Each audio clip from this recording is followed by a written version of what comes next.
So tayo kung sakasakaling dalhin namin, papayag po ba kayo? Ay di mas maganda, sir. Mas maganda. Hmm. Para, tingnan mo na rin, anak, baka naisipan mo na rin yan, na ikagaganda ng sitwasyon ko. Bakit po? Kung yung sinabi mong dadalhin nyo siya. Opo. Oo, anak, dahil hirap na akong mag-alaga, sir eh.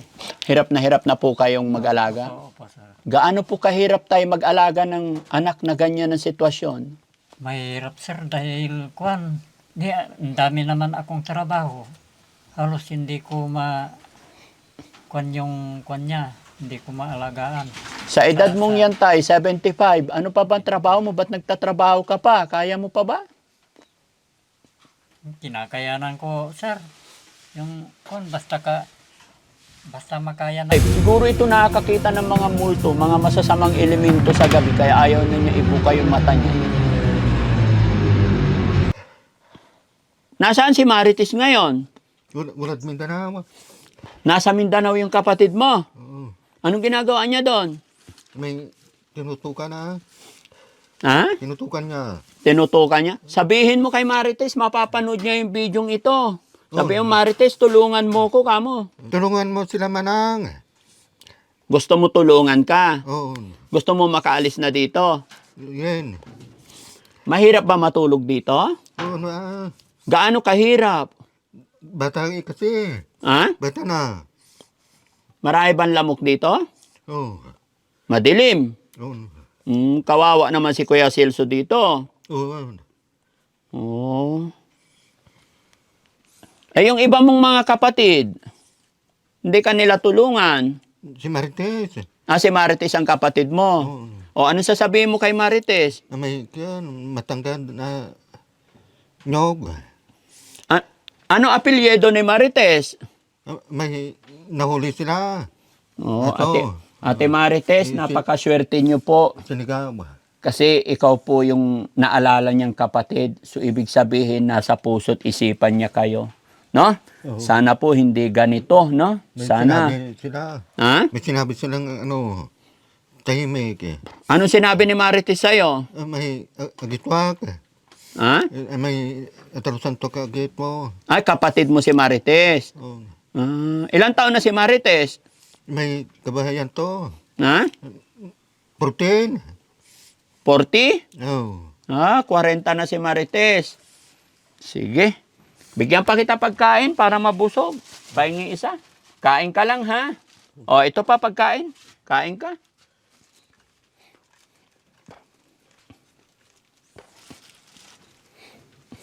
Gutom. Hindi ka pa ba nag-almusal? Mga kababayan, sakto kasi galing kami ng Pangasinan. Biniyahe namin hanggang dito sa Patar, Mabini. Nakarating kami dito alas 12. So, hindi alam kung nag-almusal o nananghalian na to. Pero malalaman natin yung mga kababayan kasi pinasundo ko ang kanyang tatay. Ito pa. Kain ka lang. Ito pa.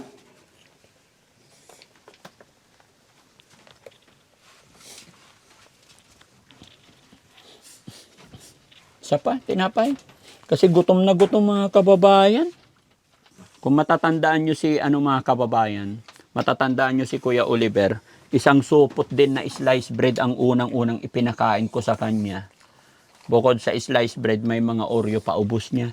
Ganon din si Kuya Celso. Yan mga kababayan, mga kabarangay, sa mga bago pa lang sa ating channel, pangalawang punta na po namin kay Kuya Celso at makikipag-usap kami sa kanyang pamilya kung paano natin matutulungan itong kapatid natin. Mga kababayan, mga kabarangay. No? Hindi naman po basta-basta kukunin na basta-basta kunin natin na hindi natin nakausap ang pamilya. Pero syempre, hindi rin po pwedeng kunin basta-basta na hindi pa natin nakukuha yung loob ni Kuya Celso. Kaya kailangan natin muna siyang aamuhin kagaya ng ginagawa ko. Nung una talagang napakatapang nito. Tapos ngayon tahimik naman. Kaya lang ito nakikita natin medyo pumapayat talaga siya. Ang dami niyang damit, suot. Kaya sana makausap natin ang mga kamag-anak pamilya, no? So si tatay wala pa ba? Yan. Tatawagin si tatay kung nandyan na. Ay, tay, halika rito, tay. Ayun, dala mo, tay. Dalhin mo yung bitbit mo. Ano yan? Magandang umaga, tay. Pasok ka po. Magandang umaga, tay. Kumusta po kayo? Ganito lang, sir, mula noong pumunta kayo rito, ganito pa rin. Ganito pa rin. Ganon pa rin. Kumusta naman si Celso? Ganon pa rin, sir. Nung nagpunta ako rito, tay, ang damit niya, 8, patong-patong. Ngayon, tinanggalan ko ulit, 8 ulit. Pinalitan ko na yung kwan. Pero talagang dinadamit niyang lahat. Yung dinadamit niya. Pagka may kwan dito, andun yung ibang damit niya ay Oo. kung kwan, lalabhan ko yung kwan dito, papalitan ko. Tay, ilang taon ka na ulit? Ay, Pwede ba pumasok ka rito, tay? 70 kwan na, sir. Nabanggit mo sa akin, tay, pinalitan mo siya ng damit. Opo, sir. Nilalabahan mo. Sir. Sinong kasama mo nag-aalaga sa kanya? Ako lang, sir. Ay, ikaw lang. Ako lang, sir. Talaga. Tay, sino po si Marites? Binabanggit ni Kuya Celso. Ay, yung kapatid niya, yung kwan, sumunod sa kanya po. Ay, sumunod sa akin. Nasaan po si Marites? Nandun doon pa sa amin, sir. Nasa inyo. Opo, sir. Pansin ko, tay, nung dumating ako dito, napakatahimik niya. Opo, sir. Hindi ba po pwede, tay, na ilipat siya ng tirahan malapit sa inyo para pagdating sa umaga, madaling abutan ng almusal, tanghali, madaling abutan ng pagkain, gabi, na accessible para mabigyan nyo ng pagkain. Pwede rin, sir, pero kwan, igagawa pa namin, sir, siya ng bahay. Dahil wala pa siyang matirhan eh. Dapat sana yung kwan din, yung hollow block. Hollow block para hindi niya basta-basta masira. Para mas mapadali po, hindi ba po pwede kahit ganito lang? Kasi pag nandito, parang napakahirap sa sitwasyon ninyo na hatiran ng pagkain. Oo nga po, sir. Malayo yun. Napakalayo. Malayo, So, sir. paano nyo siya pinapakain araw-araw? Hinahatiran ko, sir, ni kagagaling ko lang dito nung kwan.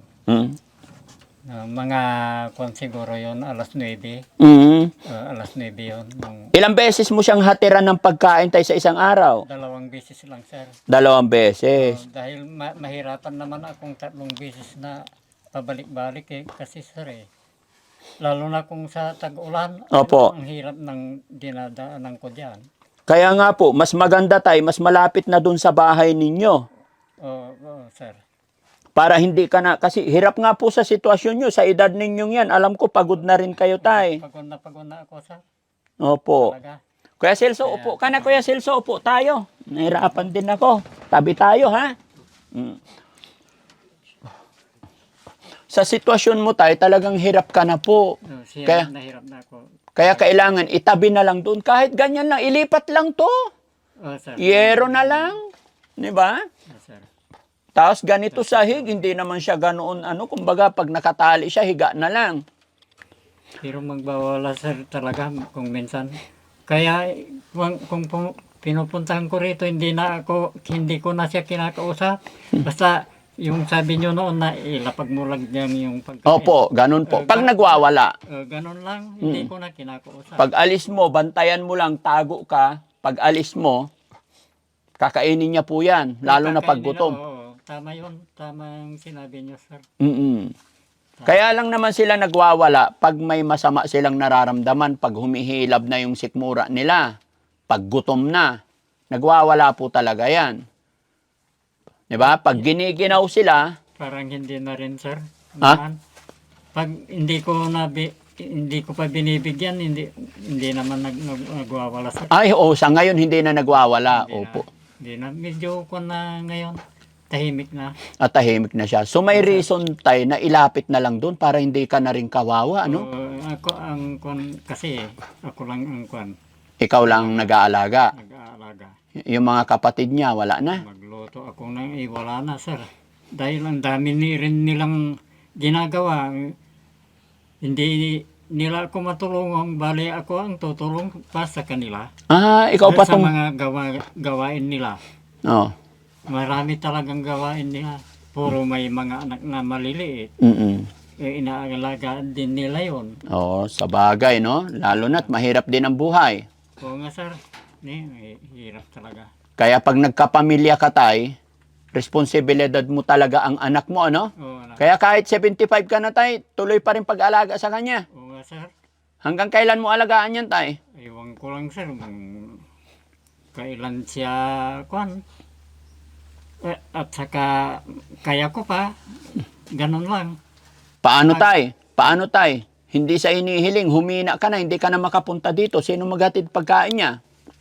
Siguro bahala na yung mga kung anong mapag-iisipan nila, yung mga kapatid niya, kung anong gagawin nila. Lalo na't nakatali to pag walang Yun nga, iniisip ko mga kababayan, paano pag si tatay humina na hindi na makalakad? Paano ang pagkain ni Kuya Celso? Nakatali to. Ba, mamatay to sa gutom dito. Ay, sir, kung talaga, kung walang mag-aalaga na kahalili ko, Opo. wala Wala. na. Ano mangyari sa kanya, tay?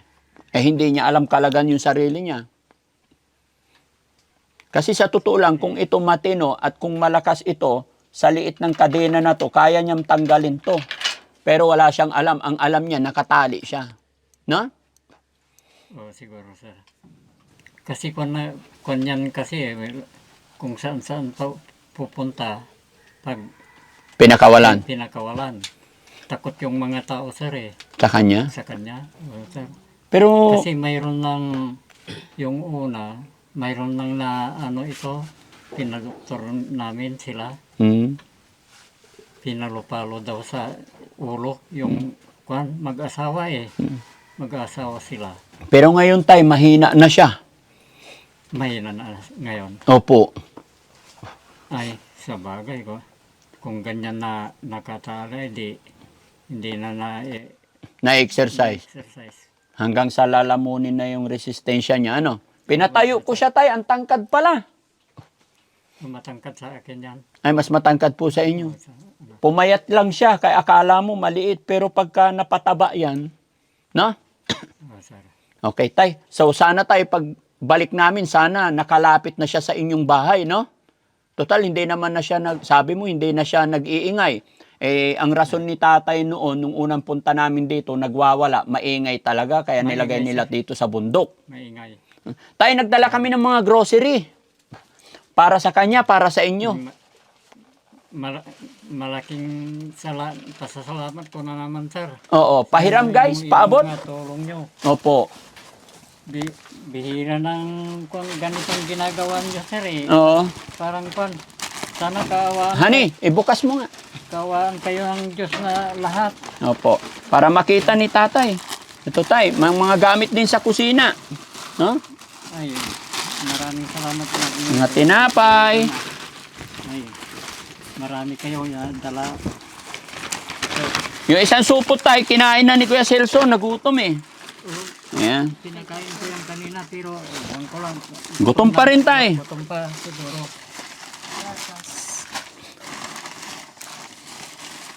Marami na naman kayong tulong sa amin, sir. Opo. Walang ano man tay. Kung kaming dalawa lang, medyo matagal-tagal na rin ito. Pag kayo lang. O na, Ilan ba kayo kumakain tay? dalawa lang kami, sir. Dalawa lang kayo. Sino kasama mo sa bahay? Ako lang, sir. Kaya pala. Mag-isa ka lang dun sa bahay mo. Oo, sir. Tapos siya lang naman mag-isa dito.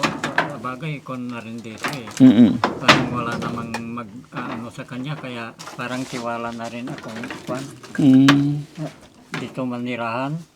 Tiwala ka na rin. Ay, mag-isa ka lang pala sa bahay mo, tay. Isa lang ako. Kasi nabalo na ako, doon na ako. Noon pangkwan. Kasi yung ikinamatay ng yata, yung asawa ko, yung sa pag-aalaga niyan, nandun pa sa amin yan. Na problema yung asawa niyo sa pag-aalaga sa kanya. Oo, sir. Kung maaga-aga lang sanang nakilala namin to tay, no? Oo, sir. Ay. Nanonood ka ba sa Facebook, tay? Kung minsan, anak. Napapanood niyo po ba yung ginagawa namin? O yung si Kuya Oliver. Oo, napanood nyo naman. Kung minsan, oo. So- Kasi, kung pag umalis ako sa bahay, hindi ko dinadala yung Mm. cellphone ko. Mm. So tayo, kung sakasakaling dalhin namin, papayag po ba kayo? Ay di mas maganda, sir. Mas maganda. maganda. Mm. Para, tingnan mo na rin, anak, baka naisipan mo na rin yan, na ikagaganda ng sitwasyon ko. Bakit po? Kung yung sinabi mong dadalhin nyo siya. Opo. Oo, anak, dahil hirap na akong mag-alaga, sir eh. Hirap na po kayong mag-alaga? Oo po, sir. Gaano po kahirap tayo mag-alaga ng anak na ganyan ang sitwasyon? Mahirap, sir, dahil ang dami naman akong trabaho. Halos hindi ko niya, hindi ko maalagaan. Sa edad mong yan tayo, 75, ano pa bang trabaho mo? Ba't nagtatrabaho ka pa? Kaya mo pa ba? Kinakayanan ko, sir. Yung basta makaya ng na maramdaman kung kaya ko pa, sige lang. Trabaho pa. Trabaho pa. Oh. Tingnan mo, nag-aararo ako dito ay. Nag-araw ka pa. Opo, sir. Anong pinang-araro mo? Kalabaw? Kalabaw, sir. May kalabaw po kayo? Saka yung ararong, hinihila-hila ng kalabaw.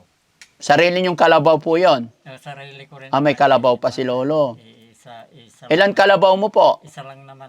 Babae, lalaki? Babae, sir. Babae. Oo, sir. Buti si tatay, kahit 75, malakas pa, nag-aararo pa. Wala kasing makatulong sa akin, sir eh. Kaya kahit pagod hirap, pipilitin. Oo, sir. Paano pag hindi ka na makatrabaho tayo? Sinong bubuhay sa inyo ni Celso? Ayaw ko lang, sir, kung sino.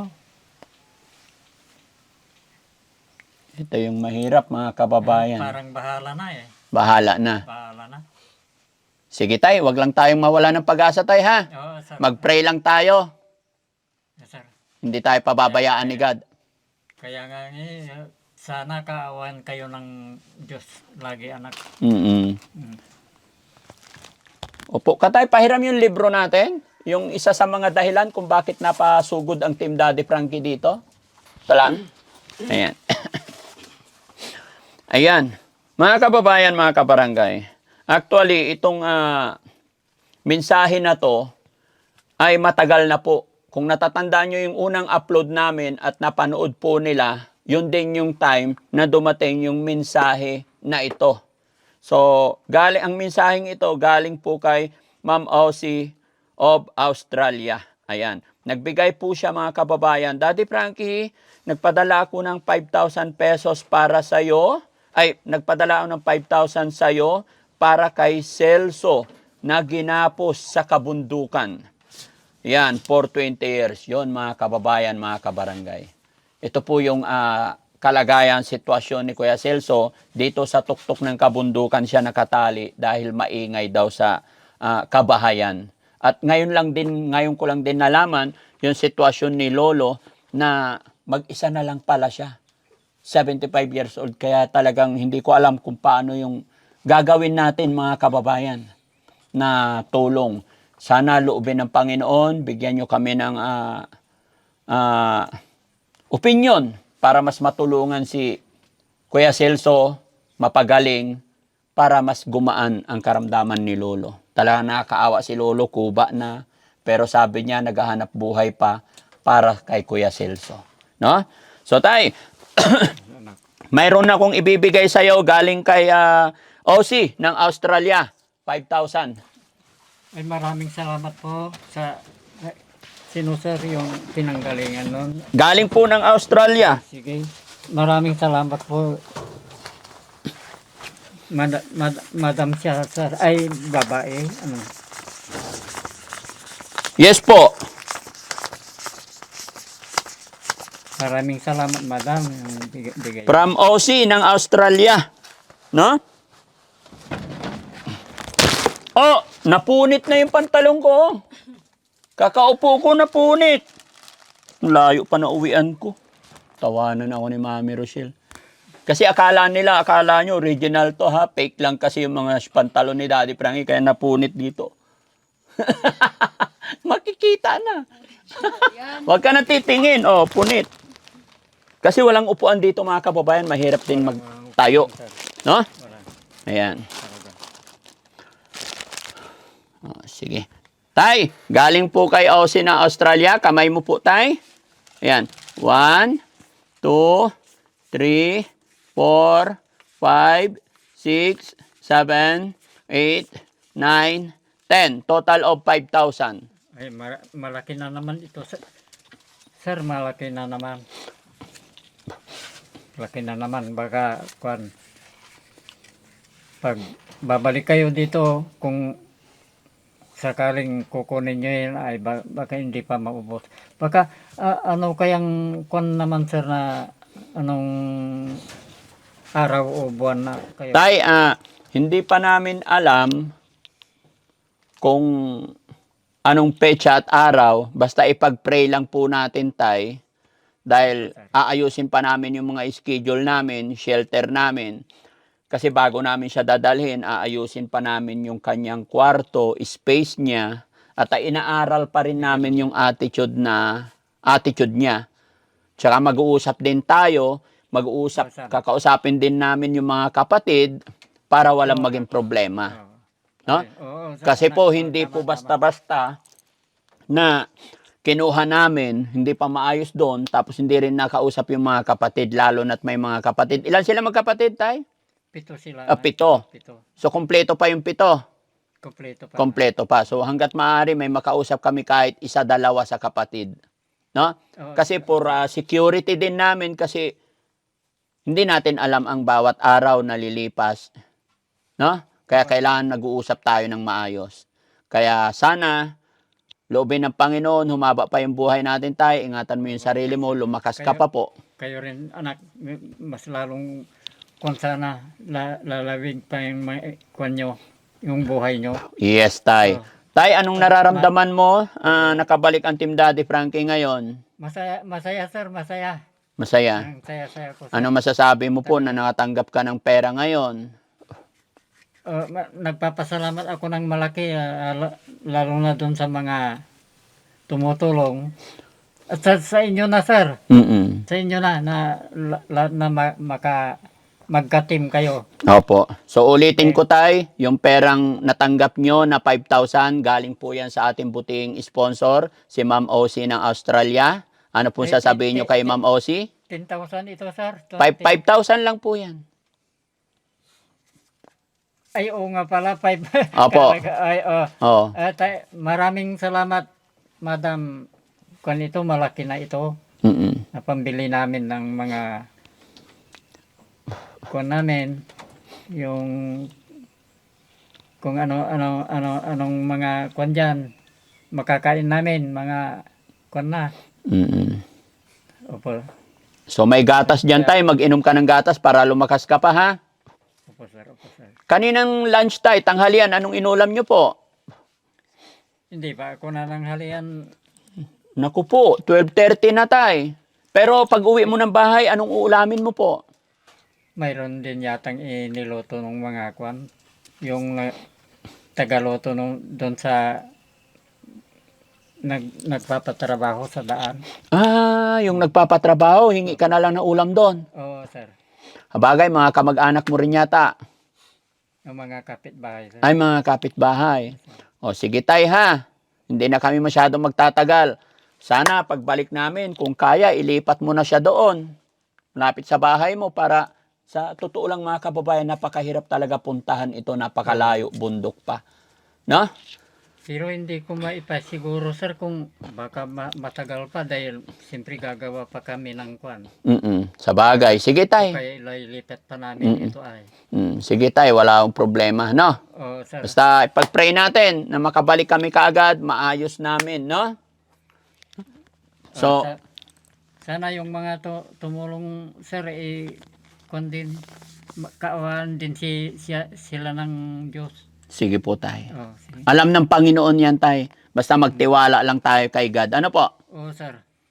Yung mga tumutulong sa ating mga kababayan, Tay, kahit hindi nakita, kahit hindi nasabi, halimbawa, si God, nakikita niya.